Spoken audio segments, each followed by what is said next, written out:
तो आपने ऐसा सनातन में वापसी करी तो उधर से तो आपका बैर हो गया, तो क्या सनातन वालों ने आपको उस रिस्पेक्ट उस इज्जत से अपनाया? अब हम जिन परेशानियों में आज हैं, परेशान अगर जिस पोजीशन में हम हैं, अगर हमारी जगह कोई और होता तो अब तक वो वापस भाग गया होता। हम आज सलीम वास्तिक और वसीम रिजवी के बारे में ऐसी बात बताऊंगा जिससे आप लोगों का ईमान और भी ताज़ा हो जाएगा। अगर आप लोग मुसलमान हैं तो इस वीडियो को एंड तक जरूर देखना और रीपोस्ट या स्टोरी भी जरूर लगा लेना। आज ऐसा खुलासा करूंगा जो अब तक किसी ने भी नहीं किया होगा। सबसे पहले तो आप लोग इस वीडियो को देखिए। इसका हालत देखकर तो हम लोगों पे तरस आता है। इसके पास इतना भी पैसा नहीं है कि अपने पहनने के लिए एक कम से कम 150 रुपये का अच्छा पैंट खरीद सके, अच्छे बनियान खरीद सके। 150 रुपये का अच्छे कपड़े खरीदने का इसका औकात नहीं है, मगर फिर भी ये हिंदू धर्म बचा रहे हैं। ये चंद झूठी दौलत, झूठी शोहरत के लिए मुसलमानों को गाली देते हैं, इस्लाम को गलत बताते हैं। बाकी इसके पास घर में खाने तक के दाने नहीं हैं। चंद पैसों के लिए अपना ईमान बेचकर काफिर बन चुके हैं। अब ये मुसलमानों को गाली क्यों देते हैं, इसके पीछे का रीजन जानते हैं? क्योंकि इसकी घर की रोटी मुसलमानों को गाली देकर ही चलती है।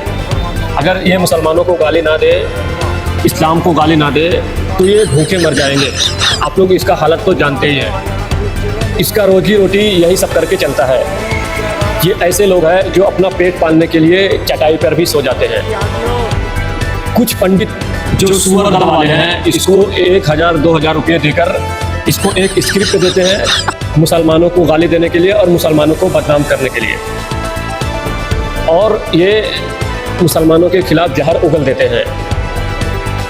ये हिंदू संगठन यानी सुअर संगठन वालों ने इसका इतना इस्तेमाल किया है कि ये जोश में आकर सारे मुसलमानों से दुश्मनी खरीद लिया है। इसका हालत देखकर ऐसा लगता है कि कुछ लोग इसके सामने जोर से चिल्ला दे तो इसको हार्ट अटैक आ जाएगा।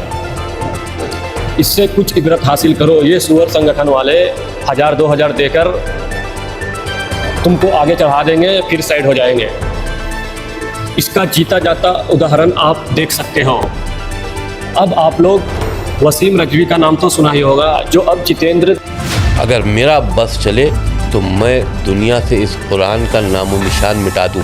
तो आपने ऐसा सनातन में वापसी करी तो क्या सनातन वालों ने आपको उस रिस्पेक्ट उस इज्जत से अपनाया? अगर जिस पोजीशन में हम हैं, अगर हमारी जगह कोई और होता तो अब तक वो वापस भाग गया होता। हम यही समझते थे कि लोग भागते क्यों हैं। प्रॉब्लम आ गई। हम यही समझते थे कि इस्लाम छोड़कर जो लोग आते हैं वो भाग क्यों जाते हैं। कहीं ना कहीं आपकी ठेस लग रही है। तो आपने ऐसा सनातन में वापसी करी तो उधर से तो आपका बैर हो गया, तो क्या सनातन वालों ने आपको उस रिस्पेक्ट उस इज्जत से अपनाया जो उम्मीद की थी आपने? आम पब्लिक के बीच में अगर हम जाते हैं तो हमको बिल्कुल इज्जत मिलती है। लोग हमको इज्जत देते हैं, इज्जत के साथ बिठाते हैं, वो सब अपनी जगह है। लेकिन जो अब हम जिन परेशानियों में आज हैं, या हमारे जो अधिकार हैं वो हमको नहीं मिलते, हमें उसके लिए दौड़ धूप करनी पड़ती है, बहुत सी चीजें हैं, उससे आदमी टूटता है, परेशान। अगर जिस पोजीशन में हम हैं, अगर हमारी जगह कोई और होता तो अब तक वो वापस भाग गया होता। अगर हमारी जगह कोई और होता तो अब तक वो वापस भाग गया होता। त्यागी बनकर बैठा है। अब ये जितेंद्र त्यागी का वीडियो देखो जो कितना किल्लत में है। पहले तो इनको सुअर संगठन वालों ने इसको हिंदू बनाने के लिए खूब फूल माला पहनाकर सर पे बिठाकर घुमाया, और जब ये हिंदू बन गया, जितेंद्र त्यागी बन गया, तो इसको लात मारकर छोड़ दिया। ये कह रहे हैं कि तभी लोग कन्वर्ट होकर फिर से वापस चले जाते हैं, फिर से वापस इस्लाम कबूल कर लेते हैं। कोई हिंदू संगठन अब इसको देखने नहीं जा रहा है। अब ये किस हाल में है? अबे तुम ऐसे पंडितों पर भरोसा कर रहे हो जो रानी लक्ष्मीबाई का नहीं हुआ, जो भगत सिंह का नहीं हुआ, जो सुभाष चंद्र बोस का नहीं हुआ। कभी इतिहास पढ़ के तो देखो।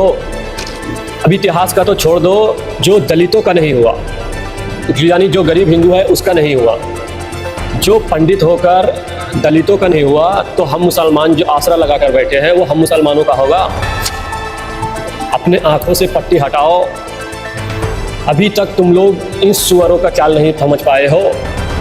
जो भी मुसलमान अपने कौम को गाली देता है, एक दूसरे मुसलमानों को गाली देता है, ये सुअर झुंड वाले सबसे पहले उसके पास पहुंचते हैं, उसको फूलों का माला पहनाकर उसको खूब कंधों पे बैठा के घुमाते हैं और झूठी दौलत शोहरत देकर उसको और भी आगे बढ़ाते हैं। और जब भूखे रहते हैं, भूखे मरते हैं, तब देखने भी नहीं जाते हैं। कुछ मुसलमान समझते हैं अब तो हमारा खुदा मिल गया।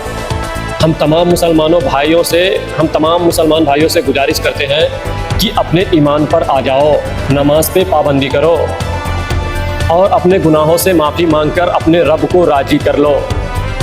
ऐसी झूठी दौलत और शोहरत शैतान ही दे सकते हैं।